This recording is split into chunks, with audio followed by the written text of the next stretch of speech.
everybody, welcome back to my channel, or welcome to my channel if you're new here. My name is Allie, and welcome to the top comment where I read and react to insane internet chaos in the form of Reddit stories. So if you like this type of content, please don't forget to subscribe. It is totally free and it means so much to me. Happy Tuesday, you guys. I hope everybody survived the weekend. Hope you guys are all surviving this disgusting heat wave that we're getting. Oh, just awful. I am not equipped for it to be over 100 degrees multiple days in a row.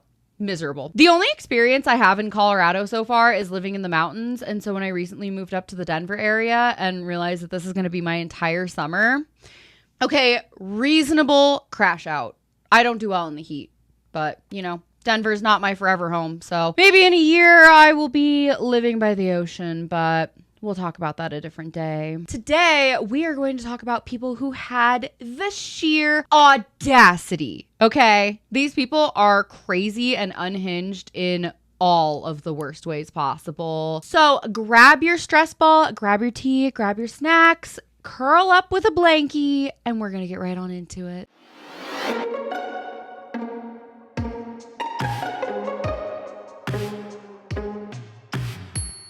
Alrighty, babes. The first story comes from r/am I the a-hole? And it says, am I the a-hole for not letting my friend borrow one of my designer dresses for a wedding after she called me shallow for buying them? I'm a 26-year-old woman. I have a stable job, no kids, and I like to treat myself sometimes. I've saved up for a few designer dresses over the years. Nothing outrageous, just a handful of nice pieces that I wear to special events. I'm careful with them and they mean a lot to me because they're things I actually worked hard for. One of my close friends, Lena, who's a 27-year-old woman, has always made snide comments about my clothes. Stuff like, I don't get how you can spend that much money on fabric, or I could never be that shallow. I usually laugh it off, but honestly, it does get under my skin. She clearly thinks I'm materialistic, even though I've never judged her lifestyle or spending habits. Anyway, she's going to a wedding soon and texted me out of the blue asking to borrow one of my dresses. Immediately no. She's not going to bully you for what you bought with your own grown-up money, but then ask to borrow one? Ugh. No apology, no acknowledgement of the past comments, just, you have so many, I figured you wouldn't mind. I politely said no, explaining that I don't lend them out, especially for trips where I won't be there. She snapped back that I was being selfish and dramatic, and now a few mutual friends are chiming in saying it's just a dress. Screw you, Lena, and your whole friend group, girl. Get new friends. These people suck. Straight to prison. Anyways, I just can't help feeling like it's more than that. Why should she benefit from something she's constantly belittled me for? Girl, you are not the a-hole at all. I'm proud of you for sticking firm boundaries onto this little bitch. How dare she ask you if she can borrow something that she's constantly belittled? You know what it sounds like to me? It sounds like she's jealous. People will oftentimes like deflect their jealousy onto you when they're jealous. They'll say mean things about the things that you have because secretly deep down they wish it could be them. You're not the a-hole, but she's not your friend. And I'm sorry to be the one to say it, but your whole friend group, they all gotta go too. Throw them in the trash. You deserve so much better. It sounds like you're successful and you're living your life and you're buying yourself things that really matter to you. You can't just insult someone else's lifestyle to the point where you feel like you have to come on Reddit and defend your spending. Girl, you are a grown woman. Spend your money however the fuck you want. She's not just gonna come up on here and insult you and then come shopping in your closet for free like it's not a big deal. Maybe try being happy for people. And even if she was happy for you, no, you shouldn't lend that dress out. It's gonna get ruined. It's gonna get ruined. And then she's gonna come back and say, oh, I ruined it. Somebody spilled wine on me. Wah, wah. And then what happens? You're out a dress. You're out a friend who wasn't your friend in the first place. So is it really a loss? Don't lend it out. You're not the a-hole. Let her figure it out. Amazon exists. She can go to Target, but she can't borrow your designer. Period. End of story. Straight into the trash with her and the rest of the friend group. But let's see what the comments say. The top comment says, not the a-hole. I wouldn't want you to look shallow after all. You should get something that's more you. That has 24,000 upvotes. Iconic. The next comment says, that is not a friend. No, baby girl. That's not your friend. You don't want to be friends with her anyways. You should be friends with people who lift you up and support you, not people who insult you and then think that they can play Barbie in your closet after they've just insulted the clothes. Get over yourself, Lena. Someone else says, oh, definitely not the a-hole. And when you ask her to replace it, it'll be, what's the big deal? It's only a dress. You can afford to replace it anyway. Why are you being so greedy? Absolutely not. Someone else replies to this comment and just says this. She would never pay that much for fabric. So she's already told you she won't pay for it if she damages it. That's exactly what I said. She's going to go and ruin it. And then all of a sudden, you know what? 10 years later, you're going to see her on Instagram and you're going to see her wearing that exact same dress that she claimed was ruined. Guaranteed. She sounds like the worst type of person. The last comment says, yup, and Lena isn't your friend. She's a bully. If this is how all of your close friends treat you, it's time to look for new ones. You're not the a-hole. Reddit says you're not the a-hole. You just have to get better friends. The next story we're going to read comes from Petty Revenge. It is 21 hours old, so it is fresh and piping hot, and it says, changed seats when I checked in for our flight. I've been on vacation / a shit show with my best friend this week, and she's been horrible to me. Despite me paying for most of the trip, I'd offered to bring her along because I knew she was having a really tough time in several areas of her life and knew she could use a break, but I definitely learned a new grown-up lesson the hard way to leave messy people at home unless you want them to bring their mess with them. Oh my God. Anyway, we leave tomorrow. The vacation I saved and paid for was absolute trash. The least I could do was rebook her seats away from me so that she's in the center seat, last row, right next to the shitter on a long-ish flight. I pray she also has a couple of screaming toddlers in her ear, and frankly, it's going to be a long time before I'm interested in seeing her again. It's not great revenge, but it's definitely petty. Hey, I personally think that's great petty revenge. I think that's fantastic. The back of the plane is the worst. If you know, you know. It's bumpy. It's stinky. You have to hear the toilet every single time it flushes. You're the last to get any snacks and drinks. I mean, it sucks. I hate sitting in the back of the plane. It makes me anxious personally. So yeah, she did deserve that. If she's going to go on your vacation and completely trash it, I'm going to give you some unsolicited advice because that's what I'm here for. If she is ruining your trip, all right, I assume this was like a good couple of days. The first day that she does it, you're welcome to give people a couple of chances if you feel so inclined. If she doesn't shape up after those chances, you leave her in the hotel room.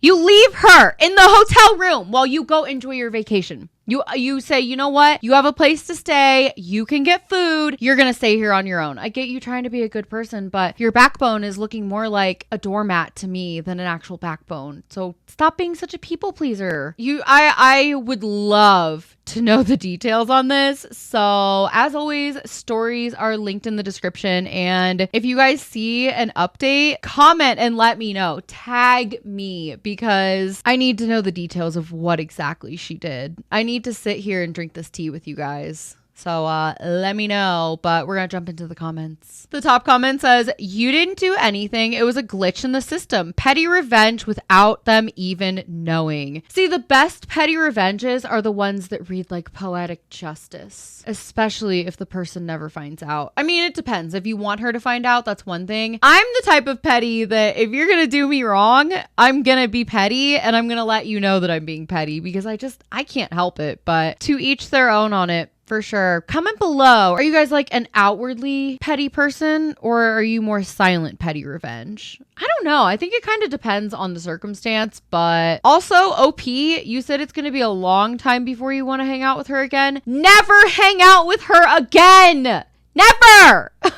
Be done! She ruined your vacation. She couldn't put her shit aside for 30 seconds and be like, wow, this thing you're doing for me is so nice. Let's go have fun. Let's forget about all the mess. Don't bring the mess with you. Leave it in TSA pre-check, bitch. Don't ruin somebody else's time. I hate that for you. But also, you let her ruin it. You could have just left her in the hotel room. Please, OP, darling, if you are out there, we need context. We need details. I'm begging you. Someone else says, that's the best revenge. Ice cold and right next to the toilet. Yeah, ice cold next to the bathroom. He even wished toddlers on her. And if you've ever been around a toddler on an airplane, God bless our souls. It is one of the worst experiences. And I don't feel sorry saying that. If you're a parent and you have toddlers, you already know that I'm being honest. So Don't lie. We know it's bad when they sit there and scream. And I know they can't help it, but oh God, it just seems to echo off the plane everything. And that's why we have headphones. And if you don't have headphones, what are you doing in 2025 without headphones? Ask for earplugs. I think they still give out earplugs on planes. Probably solutions, I guess. Someone else says, oh, I'd want her to know it was me who did it. Don't blame it on a glitch in the system or anything. If she ever asks, you just let her know that it was you. Say, this is what you get for ruining my vacation. Hey, at least she didn't book her own ticket, like her own flight, so that way you could do this. I mean, this is fantastic. This is poetic justice. The last comment says, you never truly know someone until you've either lived or traveled with them. I learned that the hard way too. Agreed. Especially living with someone. Oh God, I don't even want to get into that right now, but you really think you know someone until you invite them into your space, especially when it's a partner and then it ends up just blowing up in your face. Ugh.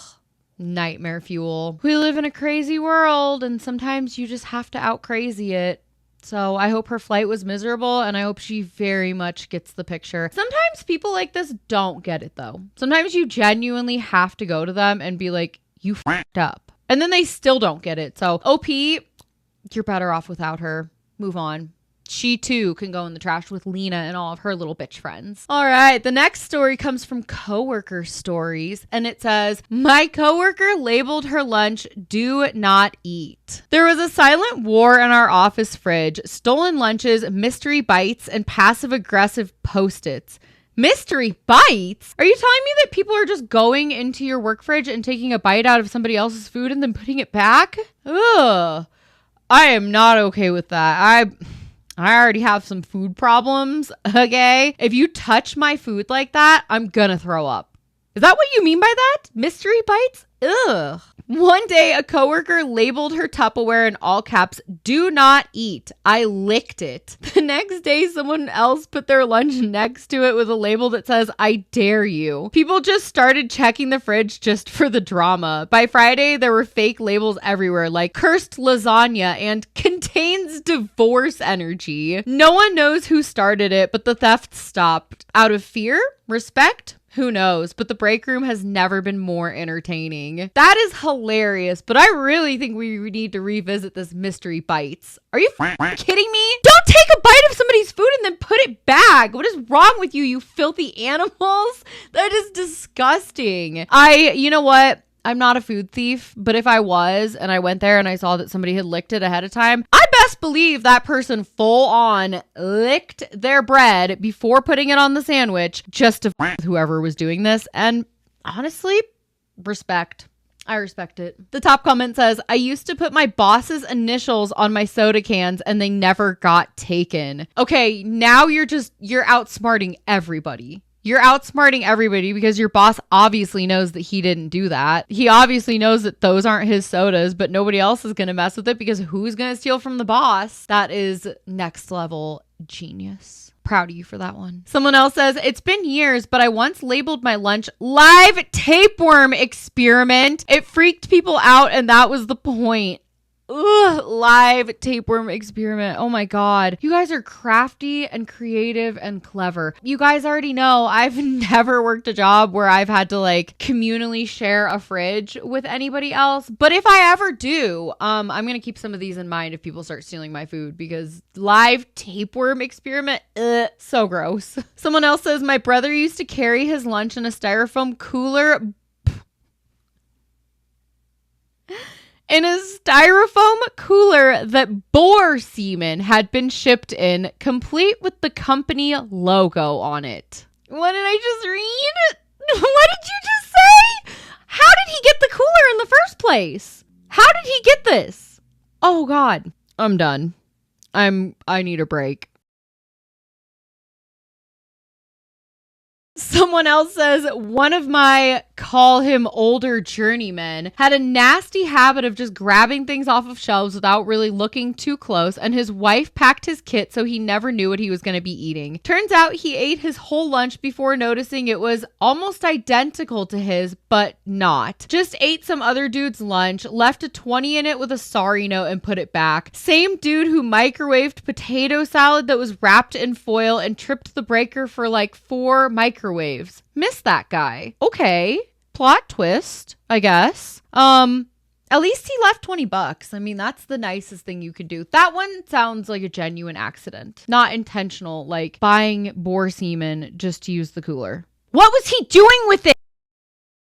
The last comment says, kinda sad y'all had to resort to psychological ops just to eat in peace. Hope whoever started it is getting free therapy with HR. Hey, listen, you gotta do what you gotta do. You have to outsmart them. Always be 10 steps ahead. Sometimes you just have to give into the game in order to protect your peace. All right, guys, the last one we're going to read comes from Petty Revenge as well. And it says, some guy parked across 3 handicap spots and left his windows open. This just happened yesterday. In late April, I hurt my foot and ankle, which required surgery. So I was given a temporary handicap place card for my car. I went to Target to pick up some groceries in the middle of the afternoon when I knew it would be dead, except that a single car was taking up 3 spots parked horizontally across 3 lanes.